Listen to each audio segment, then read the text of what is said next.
السلام علیکم، آپ دیکھ رہے ہیں TTN پاکستان۔ میں ہوں عامر شاہ، امید کرتا ہوں آپ خیریت سے ہوں گے۔ اللہ تعالیٰ سب کو اتنے حفظ و امان میں رکھے۔ اور آج میں جو آپ کے ساتھ بات شیئر کرنے والا ہوں وہ فلسطین کے حوالے سے ہے، غزہ کے حوالے سے ہے کہ جو اسرائیل کی دہشت گردی، وہ دہشت گردی پہ اترا ہوا ہے۔ لوگوں کے گھروں پہ، مکانوں پہ اس نے حملے کیے۔ لوگوں نے اپنے گھر اور مکان چھوڑے، محلے چھوڑے، شہر چھوڑے، باہر خیموں میں اپنی نقل مکانی کی، اور پھر وہاں بھی ان کو گرنیڈ مارے جا رہے ہیں۔ اور پھر جو اسلامی ممالک ہیں وہ بھنگ پی کے سو رہے ہیں۔ جتنی بھی اسلامی کنٹریز ہیں، کوئی کسی کو کوئی پریشانی نہیں ہے۔ جو نبی کریم صلی اللہ علیہ وآلہ وسلم نے فرمایا تھا کہ امت مسلمہ ایک جسد ہے، ایک جسم کی مانند ہے۔ جسم کے کسی حصے کو نقصان ہو تو تمام جسم کے حصے کو نقصان ہو، پریشانی ہوتی ہے۔ لیکن یہاں کچھ بھی نہیں ہے، کوئی احساس نہیں ہے، احساسیت ختم ہو گئی ہے، مردہ ہو گئی ہے۔ جو خیر والی امت تھی، جو بھلائی والی امت تھی، وہ سو گئی ہے۔ 56 اسلامی ملک جو ہیں وہ بھنگ پی کے سو رہے ہیں۔ اور پھر ٹرمپ کے نکات کو مانا جاتا ہے۔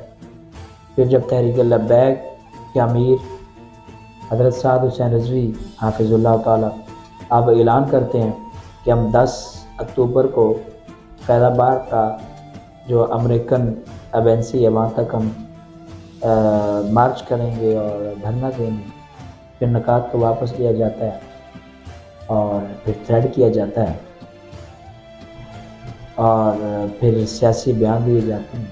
میں اپنی امت مسلمہ سے یہ پوچھنا چاہتا ہوں، سوال کرتا ہوں، اپنے آپ کو اس میں شامل کرتا ہوں، خود سے سوال کرتا ہوں، ہم کہاں پہ، کس مقام پہ کھڑے ہیں؟ میرے دوستوں، بھائیوں، بزرگوں، جتنے بھی دیکھنے والے ناظرین ہیں، خواتین و حضرات، خدا را دعا کریے اللہ تعالیٰ امت مسلمہ کی خیر فرمائے، غزہ کے مسلمانوں کی خیر فرمائے، ان کی شہادتوں کو قبول کرے، ان کو آزادی عطا فرمائے، کفر کو تباہ و برباد کرے۔ مسلمان کا سب سے بڑا جو ہتھیار ہے وہ کیا ہے؟ وہ ہے دعا۔ ہم وہ نہیں کر سکتے، کیوں؟ کیونکہ ہم نماز نہیں پڑھتے۔ ہم نماز پڑھیں گے تو ان کے لیے دعا کریں گے نا، نماز پڑھیں گے تو دعا قبول ہوگی نا۔ کہ پاک نبی صلی اللہ علیہ وآلہ وسلم کا فرمان ہے، بے نمازی کی کوئی دعا قبول نہیں۔ تو آج ہم کس مقام پہ کھڑے ہوئے ہیں؟ اس مقام پہ کھڑے ہوئے ہیں، یہ حیرانی والی بات ہے، اور یقیناً یہ پریشانی والی بات ہے۔ اس کو احساس لیں، یہ بات فلسطین تک نہیں رہنی۔ جیسا کہ میں نے پہلے کہا، یہ ویڈیو آپ کو میں جو ہے نا ساتھ آپ کو نظر آ رہی ہوگی، میں نے کہا تھا کہ یہ بات فلسطین تک جو ہے نا نہیں رہنی۔ میں نے پچھلی عید پہ کہا تھا، اور آج وہ بات پوری ہوئی۔ یہ بات فلسطین پہ نہیں ہے، یہ اگلا ٹارگٹ ان کا پاکستان بھی ہے۔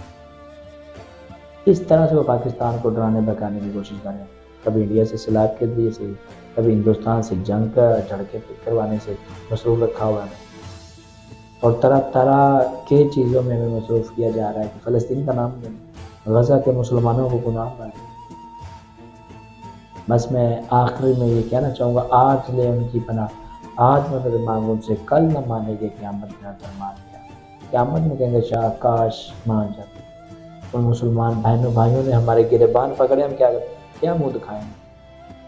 پاک نبی صلی اللہ علیہ وآلہ وسلم کو ہم نے کیا منہ دکھانا ہے؟ اس لیے آج غزہ کی آواز بنے، آج فلسطین کی آواز بنے۔ اللہ تعالیٰ میرا اور آپ کا حامی و ناصر ہو۔ السلام علیکم ورحمۃ اللہ وبرکاتہ۔